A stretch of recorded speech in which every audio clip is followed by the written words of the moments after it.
pjnet.tv, 9:30 on the East Coast, and we are running a bumper. We are recording. We are streaming live. We have Del Didway standing by, and we have a chat room waiting to hear from him. So we will switch to Studio 8 in 5, 4, 3, 2, 1. Well, welcome to pjnet.tv. Behold the new stuff that we have for our next guest, who appears every Tuesday evening at this time, Del Didway. He is part of the PJNet team. He has a topic. He blogs at deldidway.com, and we want to hear all about that. We will talk about that.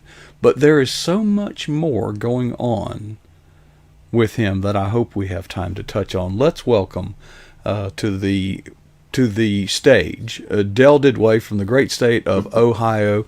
Del, let's get to your blog if it's okay. I there's so much going on that I would love to share going on in your life, but let's cover the bases first. And if you don't want to talk about that other stuff, spend 20 minutes covering those bases, and that'll be my signal that you don't want to talk about it.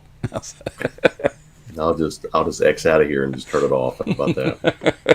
That works. Bitterness, when we face tough situations, we're going to change. We're going to get better, or we're going to get bitter, right? Mm-hmm. Yeah. First of all, thanks for everybody for being out there. It's a pretty lively chat room tonight, and thanks for the work on the logos. Those are awesome. I love it. A lot of comments. I posted one today, and a lot of folks have sent me a message. Hey, how'd you get that? I'm like, well, text Mark. Yeah, well, we're going to have more to say about that in the days and weeks ahead. Believe me. Yeah, those look awesome. So, yeah, bitterness. I mean, I blogged about Al. Al's a friend of mine. He's born and raised here, and went to the heights of Major League Baseball. I'll briefly tell Al's story. Al is Al Oliver, if anybody knows that. But Al's, born and raised here in Portsmouth. Went on to play for the Pittsburgh, was drafted by Pittsburgh, and had a really good career in Pittsburgh in the late 60s, 70s, and even into the 80s. But his heyday was with the Pirates. Won a World Series with the Pirates. Was a vital part of that championship team. Played center field. Played behind the likes of Willie Stargell. Played with Roberto Clemente. Was a batted either third or batted fifth. So a big part of that, team, a big part of that franchise. He made 7 All-Star appearances in Major League Baseball. That's quite a bit. Silver Slugger Award, batting champion, won the batting title in 1982. Lifetime 303 average, which is uncanny. Outstanding. It's remarkable Yeah. in professional baseball. Mm-hmm. He probably could have been higher had he retired a couple of years earlier, but the last couple of years of his career, he was kind of platooned a little bit. Mm-hmm. So his average probably should have been around 310 to 311 when he retired. Wow. But he kept playing because he knew he could play. So 303 lifetime has better stats than most guys in the Hall of Fame. It really does. And the bitterness comes. The bitterness portion of the blog came up when 5 years after Al retired. All the names come up for consideration into Major League Baseball, Cooperstown up at the prestigious Hall of Fame. So, Al's name come up, and to get on the ballot, to get back on the ballot for future consideration, you have to receive a certain percentage of the vote. You have to receive 5% of the vote. So in this case, 400 and some voters. So he didn't need that many votes to get back on the ballot. He didn't receive that. He did not receive. I think he received 11 votes out of all the 400, and it kind of baffled some folks as to why a man with these stats and with his career did not receive enough votes to get back on the ballot. So in essence, he would never be enshrined in Cooperstown, even though his stats warrant that he might be, that he's a good candidate for the Hall of Fame. So there was some, there was a little bit of background to that. I was asked by a pretty high-ranking sports magazine at that time to look into it and as to why he was overlooked. And unfortunately, I found out that a lot of the sports writers back then um, didn't really like Al at the time, and he wasn't very nice to them. They weren't very nice to him, so that kind of played into it a little bit. That's part of being a professional athlete is dealing with the media, and like I said earlier, Al played behind the guys like Willie Stargell, Clemente, Manny Sanguin, and so the press was never really wanting to talk to Al, even though he was a very integral part of that team. Hmm. So, it was kind of a hate relationship that he had, and so when I reached out to some of the sports writers who voted for the Hall of Fame, I said, "Hey, Al's number. Why didn't you vote for Al?" And they're like, "Well, we didn't really like him."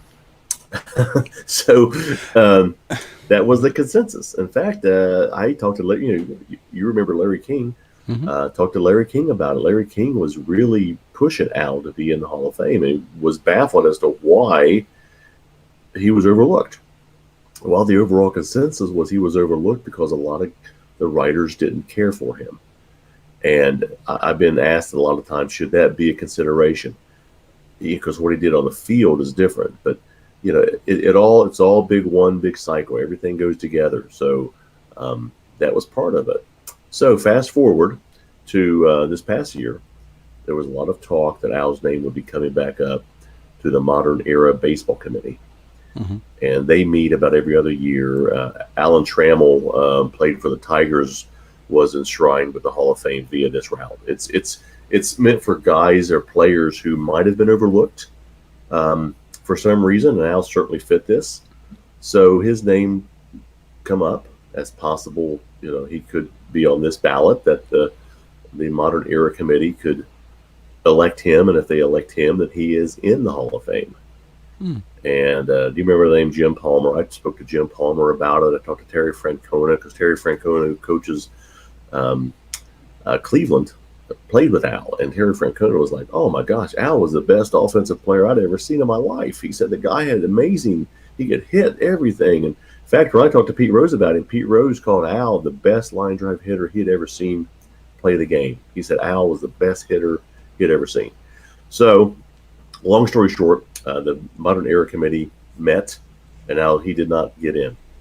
So that basically says he's never going to be in the Hall of Fame. And that's kind of disheartening, but we spoke to Al about it because he knows his stats, he knows his career, he knows what he did on the field, and it speaks volumes. So the bitterness part is, in a lot of people's opinion, not just because he's the hometown guy and not because I like him. Al, if you go by his stats, is better than a lot of guys in the Hall of Fame. So we believe he's been overlooked for petty reasons. So if there's ever a guy who's bitter, could be bitter, Al fits that bill, but he's not. He said, and I don't think it was just lip service. I don't think he was just telling me that. He's like, you know what? I played hard. I played my career right. If they want to put me in, they put me in. I can't control it. All I can do is control what I do now.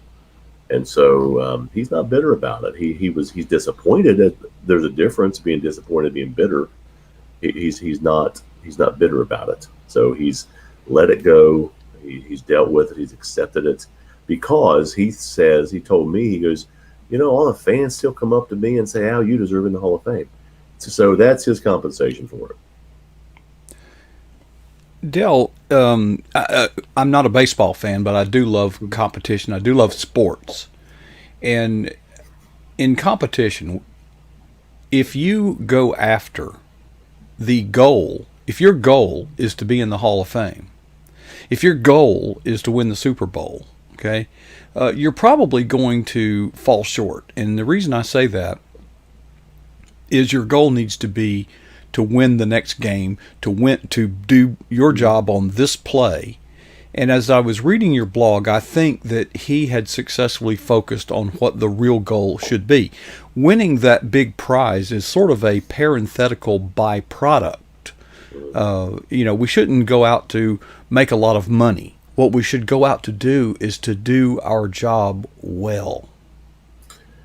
Yeah, and Al did that. He played well. He had a great reputation as far as being a standout player against 7 All-Star appearances, batting title. So he did all things right. He was very coachable, from what I Mm-hmm. understand. But again, he did not get along with the press. So his goal, he told me he would, he was on a team that won the World Series. He was a big part of that team, and he was had a lot of personal accomplishments. And he said that's enough for him. His goal um, was to be a better player every day, to go out and do better. But he also learned later in life that his goal, he put things in perspective. His goal, as he says now, is to make sure he's saved. He goes to heaven when he dies. He tells me he is a Christian. He is a minister as well now. Hmm. So Al's doing a lot of things. He's a motivational speaker. He tries to encourage people all the time. And very positive. Al's a very positive man. So anyway, that's where he's at. He said, you know what? I didn't get in the Hall of Fame. I'm not going to get in the Hall of Fame. And I asked him. I said, do you deserve it? Do you deserve to be in the Hall of Fame? And he's like, I deserved more votes than I got, which is true. He Good did. He answer. deserved more votes than he got. Good answer. So yeah, it was. Right. That was well put. And I'm glad to hear that he's a minister. He's he seems to be focused on the right things, and sometimes the shiny objects and the bright lights and the stage and the roar of the crowd. I know when I was playing in high school football, we were not allowed to even be cognizant of the crowd. You see these players now doing this, trying to rev up. Our coach would have pulled you off the field, and you'd have got Yeah. you wouldn't do it again.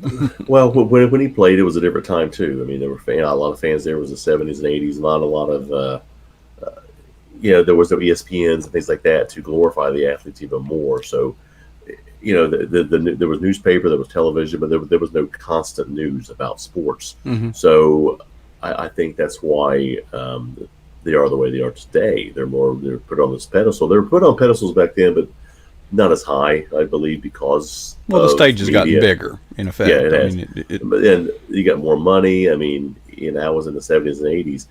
He was like, "Oh my gosh, if I couldn't imagine making $10 million a year."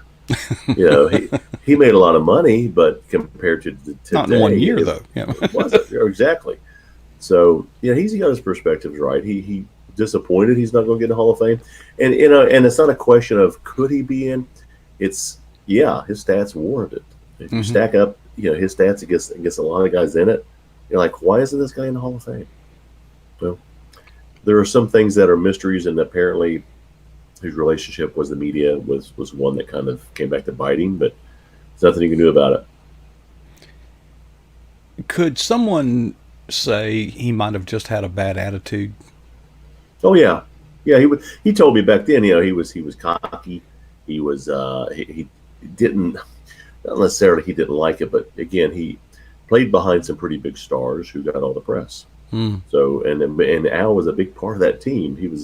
But Stargell was the big name back then, and you play with Roberto Clemente, they're going to get the pub. So it wasn't that he was jealous of them at all. He just thought sometimes he should have gotten a little bit more than he got. But again, he can't change things.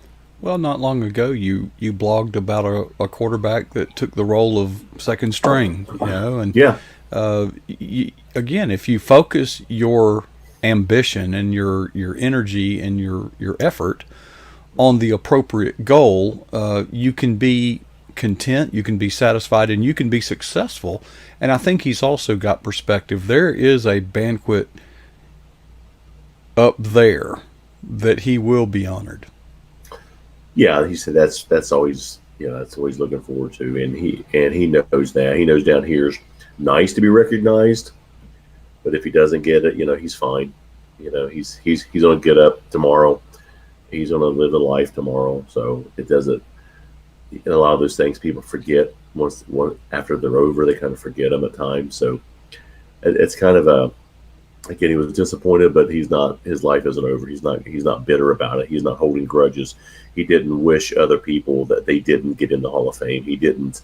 not talk to some people who are in the Hall of Fame. So he still has friends, and he gets text messages. He was showing me, a couple days ago. He said, look who's text me saying, hey, Al, how things going? So he's got the right perspective. Don't you hate being around a malcontent? Hold on. Oh, hey. My goodness. We have a visitor. Can you hear? Yeah. She can hear. Hi. Sophie, we didn't know you were going to be here tonight. Are you staying up late? Yeah. What were you doing? You were working out with Mom? No, I was doing my schoolwork. She loves schoolwork. I hate it. What was it? I had to do all this kind of baby stuff. Baby stuff. All right. Well, your teacher might be watching, so be careful. I know. All right. So. Sophie, we love you, honey. Do that baby stuff and take notes, because you won't always be like the age you are. But Grandpa would like to keep it that way. Anything you want to tell him? What? Oh, anything. What you been doing today? What'd you do today?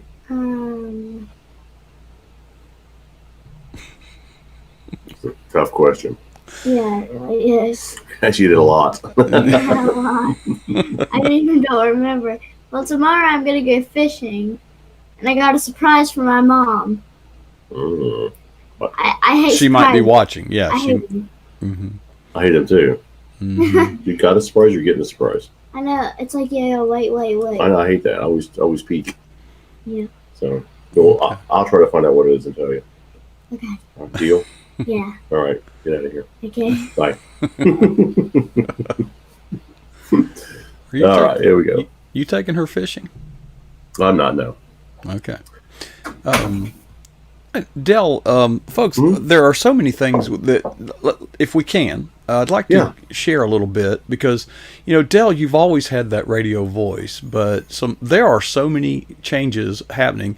And since I've known you, we've been kind of going down this parallel path, not the same path, very much separated in distance there, but yet so folks, you can barely see it at the bottom of the screen, but Del's voice sounds a little bit richer tonight. You got you some new toys. Yeah, I did. I got some equipment to, been talking to a friend of mine, Shay, who runs an awesome website. I'm honored to do some writing for her. And what? Come over here. She wants to add something else here. Mm-hmm. What? I want to tell him who's taking me fishing. Who's taking you fishing? My cousin. Your cousin? Yeah. Who? Kayla. Oh, okay. You gonna fish with her cousin? Yeah. So, catch a big one.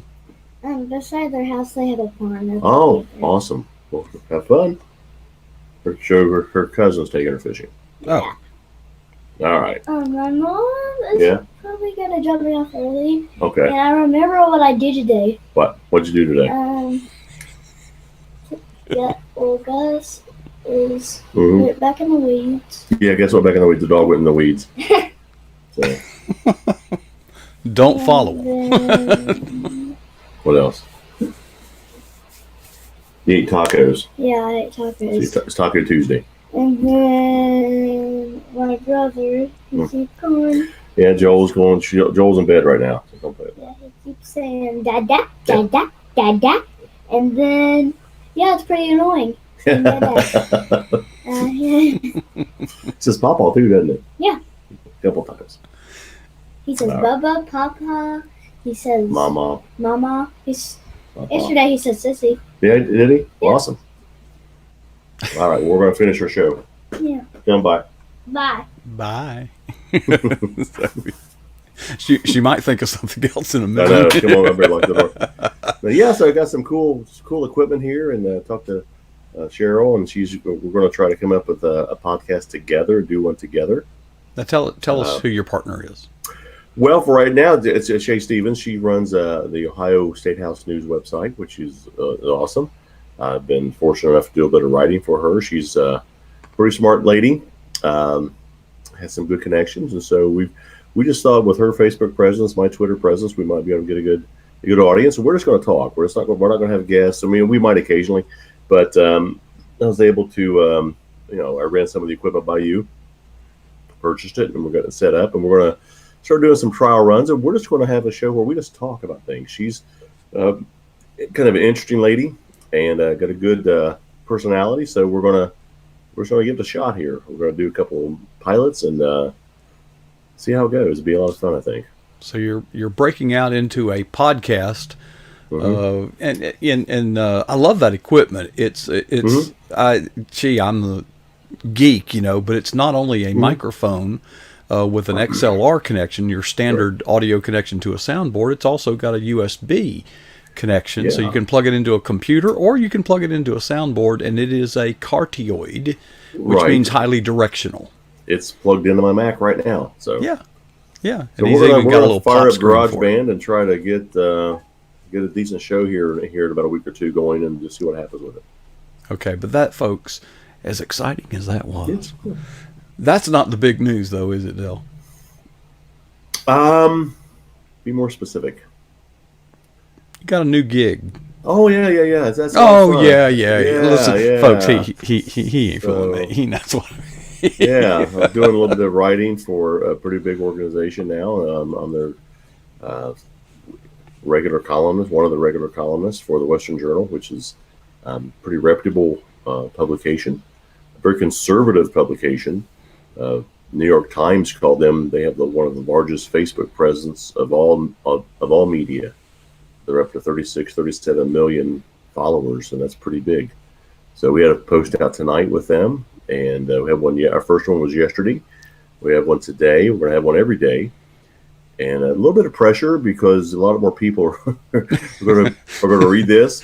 And my post tonight, they just posted it. Actually, I kind of countered an opinion from a writer with the New York Times who went into great detail to suggest that mothers who stay at home with their children during this COVID pandemic should be paid. And I told why I don't think so. And it's not that I am anti-mother, anti-woman, or anti-help or anything like that. It's just, I believe it's the feminist way to devalue motherhood. And if you have to pay them, if you have to pay a mother, pay a father to raise your children, then you probably shouldn't have had them, because it's not, you don't get paid for it. It's an honor. It's a privilege. Motherhood is priceless. You can't put a price tag on being a mother, and you shouldn't want to be paid for raising your child. I go into detail about what the welfare system was created for. Back then, it was a good thing. It was well intended. Mm-hmm. Well intended, but abuse and neglect of that system now incentivizes people to have children because they will collect more money. Mm-hmm. So they're not children; they are ways capital assets. Yeah. So and in this blog, in this post, that this writer said that I forget what she called it now. I was going to say it right off the top of my head that when a woman if she chooses to stay home, she is making a devastating decision on their finances. Mm-hmm. And I said, you know what? It's not a devastating decision on your finances. It's called an investment. Mm-hmm. So that's where we see differently. I look at things like that. She looks at feminists and liberals tend to look at motherhood as it's a way to hold the woman back from making it in the corporate world, and which is not the case at all. Motherhood should be cherished and revered and honored, and you don't put a price tag on it. Mothers give, they don't take. Have you ever done a service for a family member or loved one, a friend? Let's say that you mowed their grass and they came up to you and offered to pay. What is the customary thing to do? I'll tell you, just brush it off. Typically, most of the time. I didn't do this because I'm your yard man. Right, I did this because you're my friend, you're my family. It was an act of love. Well, mother parenting, and we don't want to leave fathers out. And the other problem, enough about it. Read the article, folks. It just came out. Now, you also, this is your second, I believe. The first one was on... First one was on yesterday. It was about a lieutenant colonel over in Germany in the U.S. Air Force who... during the pandemic, they have been confined to the barracks and in this apartment complex. So on Sundays, this lieutenant colonel has been leading a 30-minute worship service from his balcony. And there was an organization who got some complaints. They got involved. They wanted this man court-martialed for holding church services.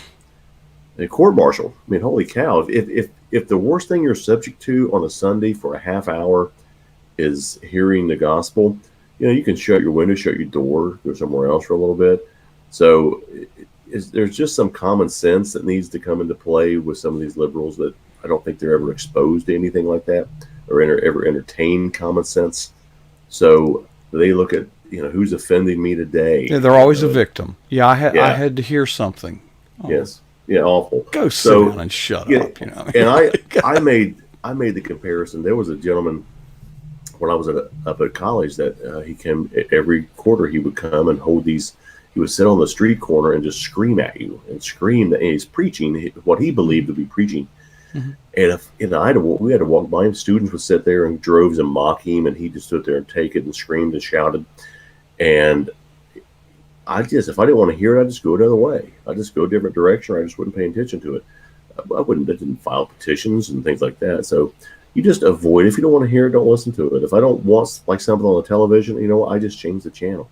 I don't file a complaint. I don't want the stations sued. I just flip it off. So again, liberals and the left just are insanely incoherent of any common sense. Dale, when you were in the dialogue with Western Journal, you observed a couple things. One, you've already mentioned, even the New York Times, crazy as they are, tip their hat to them. But their mission statement is also rather interesting. Yeah, their mission statement is probably one of the few media, and they are considered major media. They have a White House correspondent. They cover everything out there that's going on. They have full-time staff reporters, which I would mind being one of these days. But for right now, I'm just a freelance commentary, which is fine. I can tell my opinion and tell why I'm right to everybody. And who knows? But their mission statement is pretty blunt. They tell you on their website what we stand for. He said we believe we are a Christian publication. We believe in Jesus Christ. We believe we are against abortion. We are against euthanasia. We are against gay marriage. So they're very patriotic. They're very conservative, and they are unapologetic Christian. So I like that.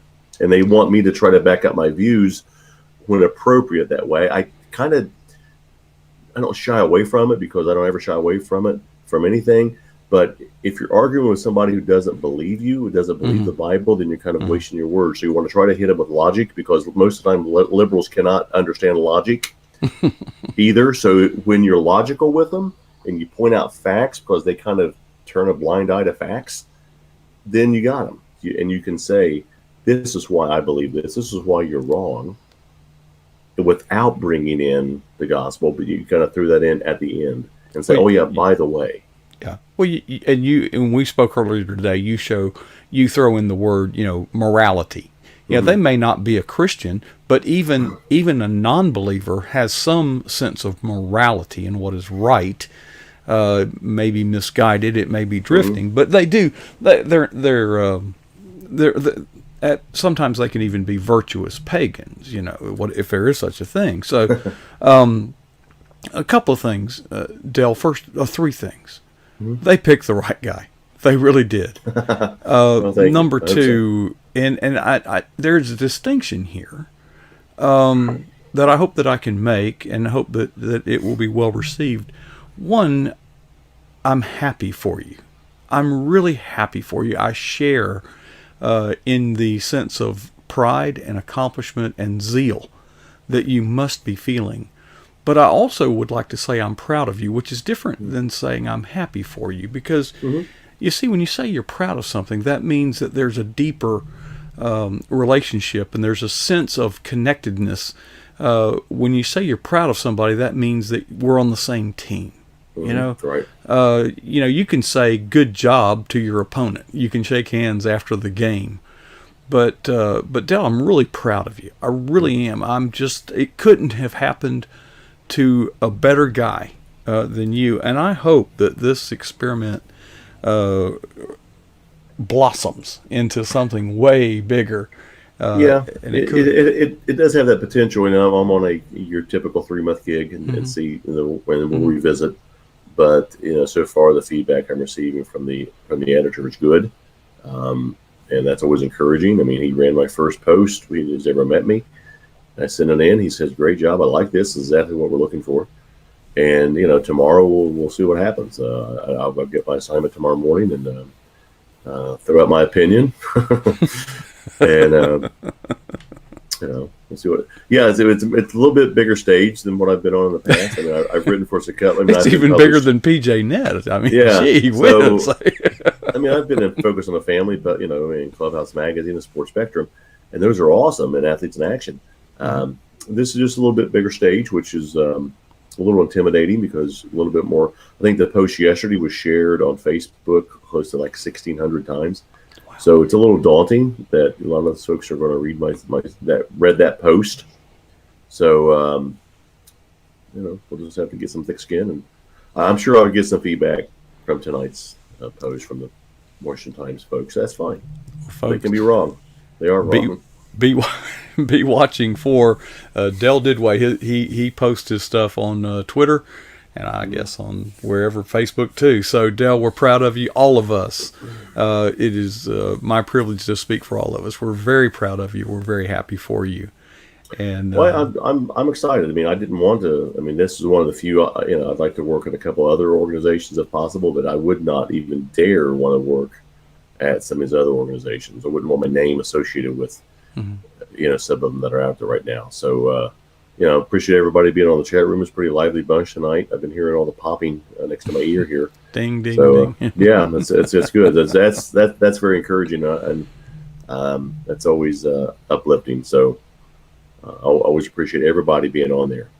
Well, Dell, we appreciate you taking your time away from Sophie and all the other, not only the professional obligations, but the family obligations to make time to share with us here, and it's always worthwhile. So, hey, have a good one, and we'll see you next week about this time. See you next week. Thanks for... Folks, that was Dell Didway right here on pjnet.tv. Folks, actually, the past 30 minutes have been an experiment, and I'm proud to report, I'm glad to report, that it turned out pretty well. We yesterday had installed some additional internet service. I won't go into the technical complications, but it is very complex. The Eagle's Nest is in a very remote area. We watch Saturday Night Live on Tuesday. We watch Monday Night Football on Wednesday. That kind of thing. So what I did is pumped up the speed at which we broadcast. Because I'm thinking that perhaps some of the reason that we've had drop connections, like you saw those earlier, might be related to the fact that we're dribbling out just a little bit because we only had a little bit of bandwidth. So this will be in effect for the next 6 weeks or so. And for those who missed it last night, a giant leap was taken yesterday that will come to fruition in 6 weeks or so. We are actually having fiber optics brought directly from the phone company directly to the Eagle's Nest. So we are presently we were operating at 5 megs, okay, upload, sending out data, broadcasting. We have added 3 megs to it. So not a whole lot of difference, but it just gives us that little bit of cushion. When this comes in, we will have not 5, not 8. We will have 1,000 megs. That's a big jump. I honestly wish we didn't have to get that much, but that's the only thing that was available. We cannot move forward with multiple guests. Right now we have 1 guest. When we have 2, it tends to collapse. We hope to bring on several. We have people standing in line waiting to come on board that have 2 guests. So, folks, it's scary, folks. The financial burden that this is going to be, but we are not fearful. We walk in faith, and I am just tickled. We walk forward boldly, folks. And Dell, did a great thing. You know, the chat room is the heartbeat. It is the lifeblood of what we do here. There are a lot of broadcasts. There are a lot of shows. I don't like to use the word show. Okay, this is a program. There are a lot of groups, but there aren't many teams. There are a lot of groups, but there aren't a lot of families formed as a result. But that's exactly the dynamic that we strive for here, and you are a part of it, a very important part of it. And I just want to say thank you for all of you. We are pushing. You are going to see more and more dazzling things like that in the future. It's a little crazy. Folks, I am excited about the future of pjnet.tv, not only because of what we can do with digital stuff, but I'm excited about the people that are coming on board, the new people that we're seeing all the time, that we see in our chat room. I'm excited about when people post something, announcing our events. We are piling on like a team. We are walking with arms locked together. Folks, that's how you get things done. It really is. I'm really proud of all of you. I really am. And I am honored that you would pick this place to make your home in the digital theater in which we do battle. Okay? Time to go. I'll leave you with 2 questions. What is the boldest thing you have ever done for Jesus Christ? Please ask yourself that question. And the second question is this. When was that? And the challenge is to never be satisfied with either